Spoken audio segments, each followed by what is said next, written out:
fellow enemies of the fire, breaking news. James has the obvious and mandatory Messi news for the week. James, can you report for us, please? So Messi is dominating MLS. That, of course, goes almost without saying, but does it? Can it? He's leading MLS with 3 goals, although he is tied with 5 other players that include Joveljic out in LA, Gio Koumakis out in Atlanta, Benteke, who has not scored since the first game, but he's only played 1 game. It says he's played 1 game. And he's got 3 goals. Is he hurt or something? What's going on with Benteke? It's DC, so maybe just DC.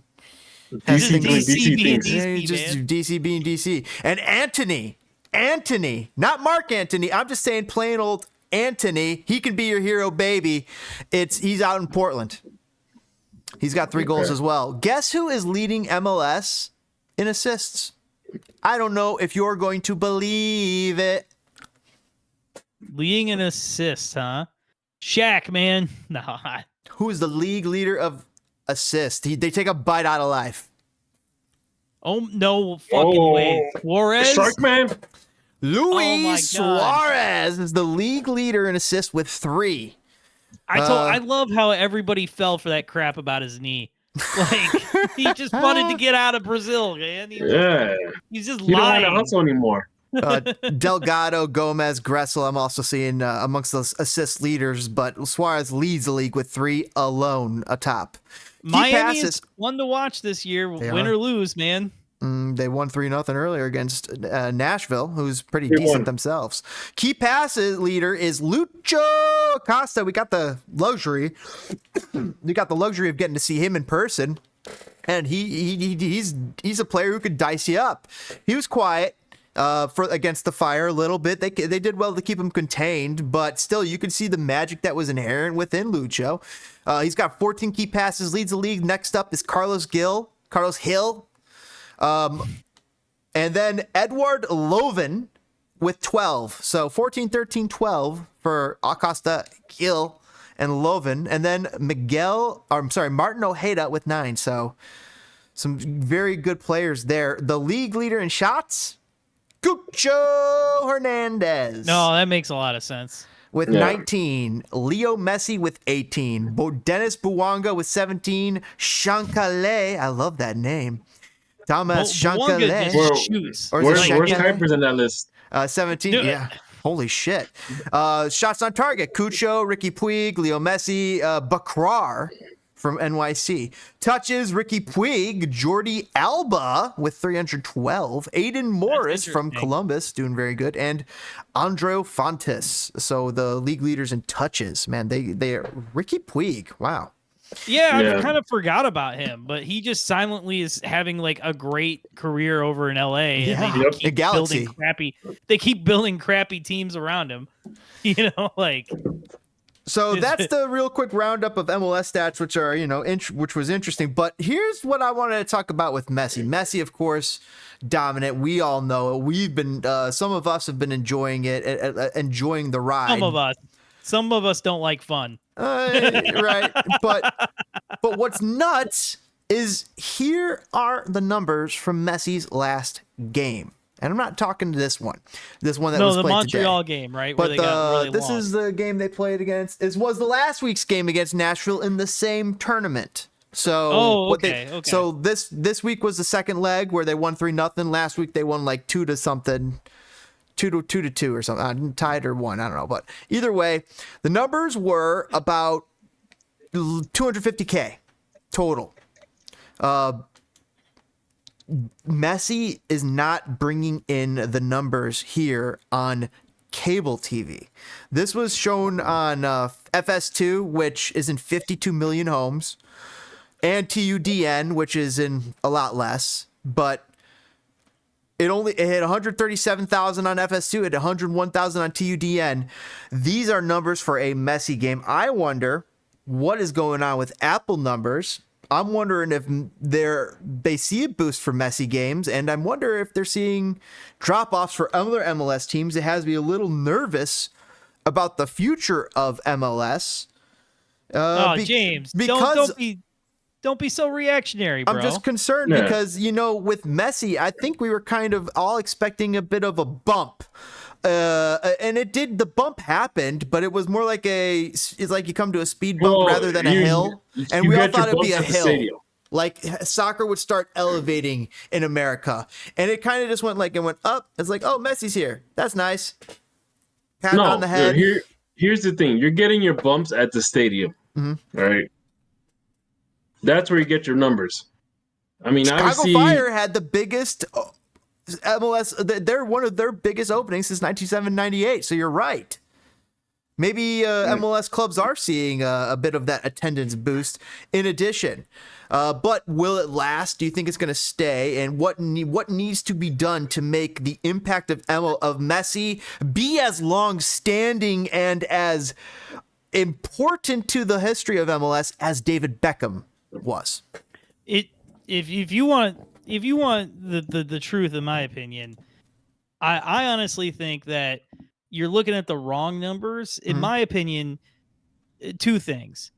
Anybody in America who cares about Messi is buying a ticket to go, to DPG's point, because the stadiums are still full when he's around, except for Americans know what a preseason game is. Like, everybody chill the fuck out. That's why nobody was there. People know what a preseason game is. So also, who watches baseball in April? Right? So it's still early in the season. There's no drama yet. There's nothing at stake yet. And then on top of that, if you live in America, you're either going to see him or you've already bought Apple. And I know that the Apple numbers aren't the greatest, but I think what we're missing is MLS is the first league to do an all streaming thing. And it doesn't matter if it works or not. It's the groundwork in which Apple is going to pitch the NFL in 5 or 6 years to be in all sports will be streaming. We're the training ground. And it's the second time that MLS has tried this too, right? Because MLS did have MLS Live or whatever. Well, it was, MLS Live / Direct Kick, right? So it was still mostly like a Direct TV thing, right? But honestly, you forgot one more thing. What's that? Messi jerseys. Oh, the jerseys, yeah. Well, like I talked about, when we went to the game, it didn't matter how many pink jerseys were in the stands. People were like, oh, cool, it's a Chicago team. I live in Chicago. I'm going to root for them. You know what I mean? So it's just I do think it's an overall positive, and I think the only thing the only thing that's either going to be the two things that we're stuck with is slow growth like we've had, which wasn't bad because we used to have boom and then fold, right? So slow growth was okay for a while, but we can either just keep on that or we can explode in the stratosphere.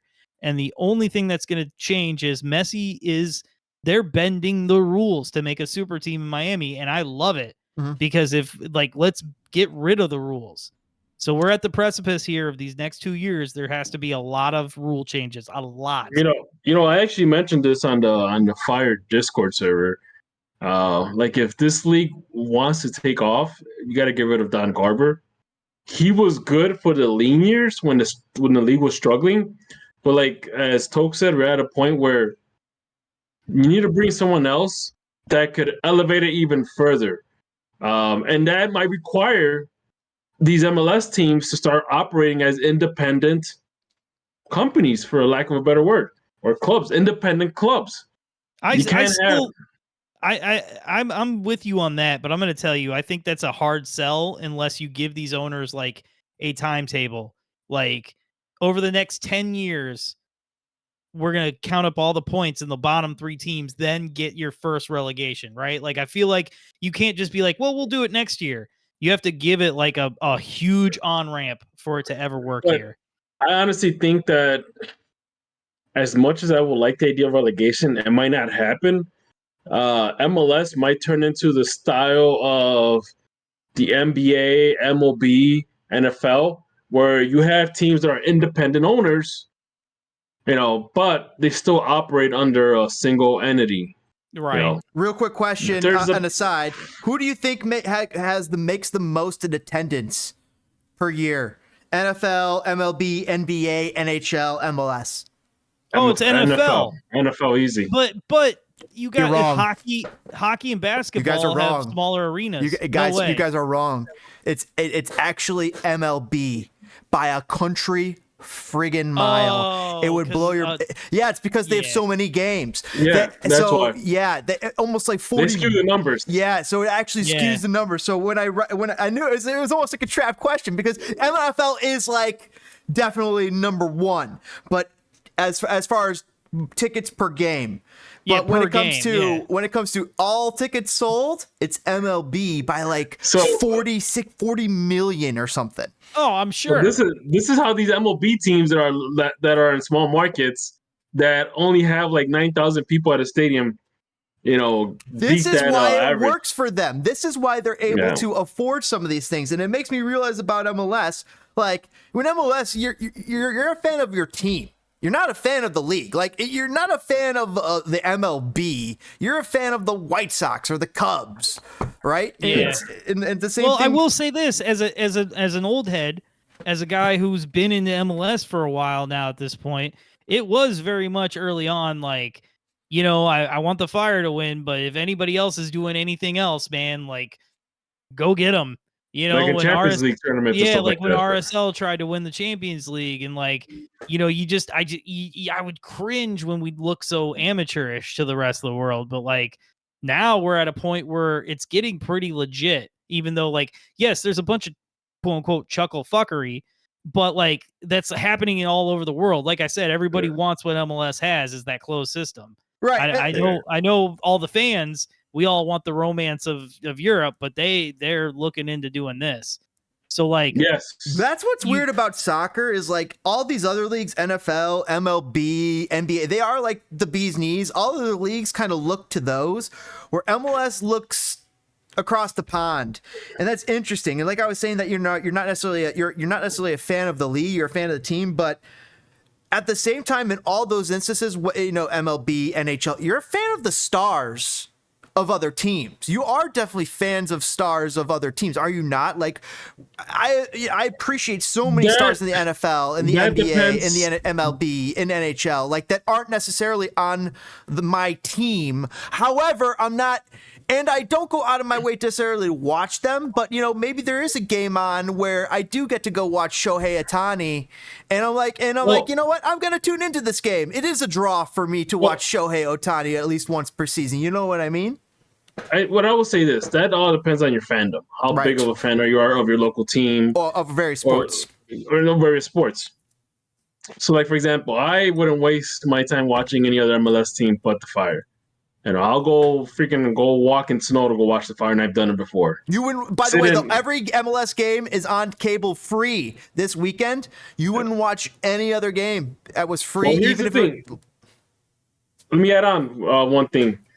Now, if I have time and I'm bored, I wouldn't mind watching, MLS games, obviously, because I'm waiting for the Fire to start. Time is rare. Time is sparse. That's so funny. Like I when I'm sitting there playing video games, like I'll throw on MLS 360. Like I'll watch the Fire game, and so I missed a big chunk of games. So I'll go back later and I'll throw on 360. And I'll watch through that. Like, to be perfectly honest with you, man, I am a sicko. I love MLS games. Like, I watch anything that's like a good game. And I remember, like you said, there was a time where you were kind of like a fan of the league because you wanted soccer to work in America. Right. I remember not even being a Nielsen home, but thinking that I needed to be home to turn on the nationally televised MLS game just to make sure it got some kind of rating so that we could get more of them. Like, honestly, that was my life early, like of like watching soccer early on, man. I'm happy with a lot of things I see about this league, but with it being a business, you're always going to have so many things that suck. My other question is, before we leave it here, I guess we'll leave it here to go into break, but just like Netflix is kind of hitting the subscriber limit, and all these other streaming platforms are also having these weird, they can't always just keep growing because there's, a finite number that's eventually you're going to hit your saturation point. Well, what is the saturation point for MLS? And is it possible? The stratosphere. Is it possible that it's already been reached, or is it still possible that there's more room for growth? Keep in mind, Netflix just signed a deal with the WWE to stream solely stream Monday Night Raw and all the pay-per-views and all that. So no way, really? They're gonna have Jake. They're gonna have like the Paul brother fight Mike Tyson. Oh God, I can't wait. We're gonna get to see a murder live on Netflix. Oh man. Oh my God, dude. You know what? I don't buy it. I think Mike Tyson's gonna take the fall. Mike Tyson was on Joe Rogan in the last few years, and he was saying he doesn't really train against the boxing thing. So if he's training again, he was talking about it puts him in a mentality. It gets him feeling like he is Big Mike, and he gets dangerous, dude. He gets dangerous. You know what? Dude, I'm gonna tell you this. I would not mess with Mike Tyson even when he's like 100 years old. Oh, that man, and he's great, dude. He's gonna eat a bunch of mushrooms, and he's gonna like Mortal Kombat style throw his glove into the guy's UFC fight. It's a boxing match. It's hard, man. He's gonna do that. He's gonna pull that Hangover scene. Yeah, for real. Like, oh my God, I cannot wait. He's just gonna cold clock him on the face. All right, guys, we'll be right back after these messages. We're going to be talking fire, and a little more fire. We're going to be talking a little bit about the Columbus game and the upcoming match after that. Of course, the disappointment of Columbus. All right, we'll be back.